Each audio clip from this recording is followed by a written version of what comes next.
आपल्यासोबत आहेत सचिन यादव. त्यांना त्यांच्या बागेमध्ये आपण DPVचा फवारा घेतला होता डाळिंबाच्या बागेमध्ये. त्यांना मुख्यतः सटिंगची आणि गळची प्रॉब्लेम होता.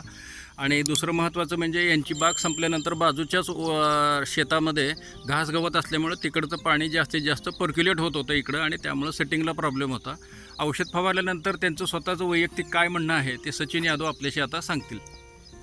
कसं आहे, आपण DVP फवारल्यापासून आपल्याला एक प्रामुख्यानं गोष्ट जाणवली की आपली गळ थांबली, आणि दुसरी गोष्ट आपल्या झाडाला सटिंग होण्यासाठी जी गरज असते मधमाशीची, ती मधमाशी प्रामुख्याने फिरली, आणि आज त्या औषधाचा वास लवकर कमी होत नाही. अजून सुद्धा तुम्हाला मधमाशी कुठं कुठं दिसल.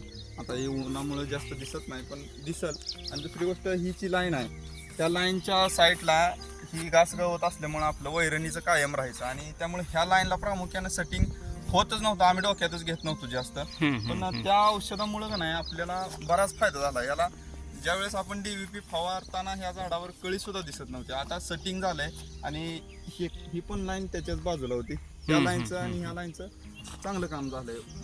मधमाशी फिरायला तुम्हाला जास्तीत जास्त चांगला अनुभव आला. मधमाशी महत्वाचं म्हणजे प्रामुख्याने सटिंगला मधमाशीची गरज असते, आणि मधमाशी जास्त फिरल्यामुळं लवकर सटिंग झालं, परागीकरण लवकर झालं आणि सटिंग लवकर झालं. आणि याचा वास तुम्हाला नंतर किती दिवस राहिला त्या औषध वास फवारला? चांगला 10 ते 15 दिवस राहिला.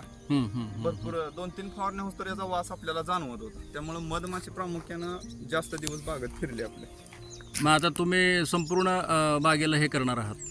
हां, संपूर्ण बागेला आपण स्प्रे पण घेऊ शकता आणि ड्रिपमधनं पण हे करू शकता. हो म्हणजे तुम्ही खुश आहात ह्याच्या वापराने? हो, छान आहे रिझल्ट. म्हणजे जे आपल्याला एक चॅलेंज होतं की पलीकडून पाणी पर्क्युलेट पाण्याचं हे होत होतं, आणि ह्या लाईनला आपल्याला जास्त ह्या 2-3 लाईनला प्रॉब्लेम होता, त्याच्यामध्ये ह्याचा तुम्हाला परिणाम चांगला जाणवला. चांगला जाणवला. ठीक आहे सर, ठीक आहे, धन्यवाद.